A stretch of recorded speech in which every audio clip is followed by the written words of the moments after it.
Muito bom.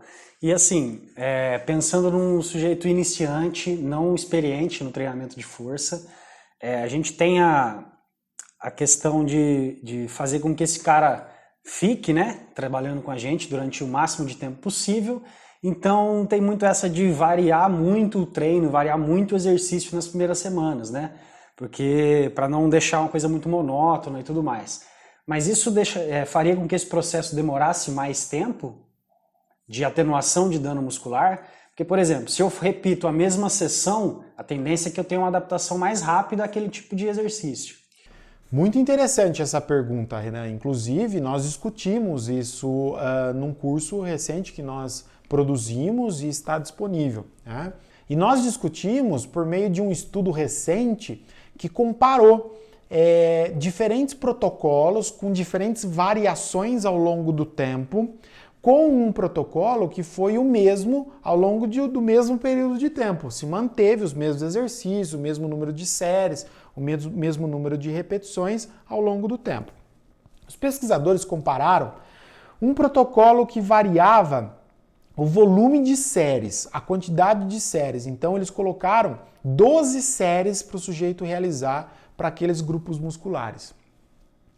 Um outro protocolo variou o tipo de contração que se realizava. Então, realizava somente contrações excêntricas, ok?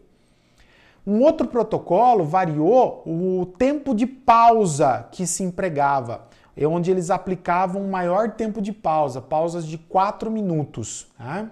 E o outro protocolo foi o número de repetições. Então, eles tinham lá 4 protocolos que eram variações, né? Quantidade de séries, quantidade de repetições, ação muscular fazendo exercício excêntrico, os mesmos exercícios mais excêntrico e um maior tempo de pausa. E então eles tinham sujeitos que realizavam o exercício para uma perna a cada dia fazendo um tipo dessas variações, né? Então um dia aquela perna, uma perna fazia um maior número de séries, no outro dia fazia um maior número de repetições, no outro dia fazia os exercícios somente com ação excêntrica e no outro dia fazia os exercícios com maior tempo de pausa. Ao passo que a outra perna realizava rigorosamente a mesma coisa durante todo o programa de treinamento, né?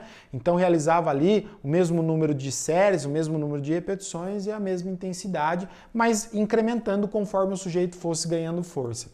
E no final, e por que eles testaram isso, né? É importante contextualizar. Porque exatamente por essa dúvida sua.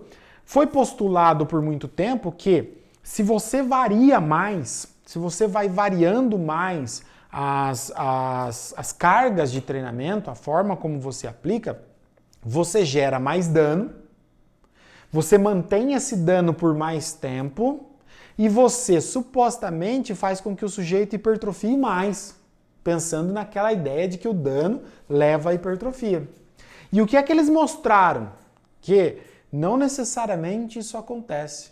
Não necessariamente ficar variando a forma como você executa hipertrofia mais do que se você manter de forma contínua a mesma quantidade de séries, a mesma quantidade de exercícios, de repetições, a intensidade sendo ajustada a cada sessão conforme o sujeito vai ganhando força. Não, os ganhos de força em alguns grupos musculares foram rigorosamente iguais. Né? Não houve diferença, houve taxa de síntese proteica similar e ganhos hipertróficos similares com aquilo que foi mantido ao longo do tempo. Olha que interessante, né? Então não necessariamente, isso também prova que não é o dano que vai, o fato de você variar mais, gerar mais dano que vai fazer você hipertrofiar mais. Não, não necessariamente. É a capacidade de gerar síntese proteica, mas destinada a verdadeiramente hipertrofiar, uma vez que você já não é mais sedentário, pouco experiente, né? Você já está mais familiarizado.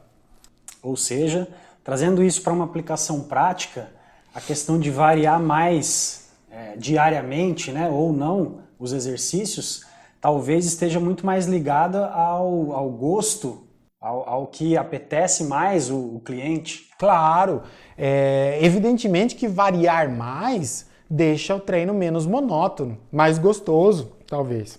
Mas existe um grande abismo entre falarmos isso, né, que deixa o treino mais prazeroso, menos monótono, entre falar que é melhor. Então nós temos que tomar cuidado com isso, né?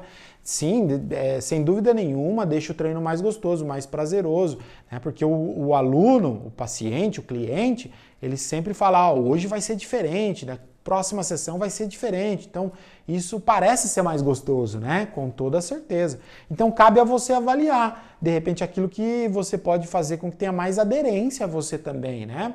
Um outro detalhe importante é que variar sessões de treinamento com maior frequência parece ser extremamente interessante para pessoas muito bem treinadas. Né? Pessoas já mais experientes no treinamento de força, né? Variar parece fazer mais sentido. Né? Agora, pessoas menos experientes, pessoas que às vezes estão vindo de uma condição sedentária que está sedentária por muitos anos, por muito tempo, talvez a necessidade de variar frequentemente não seja tão grande assim.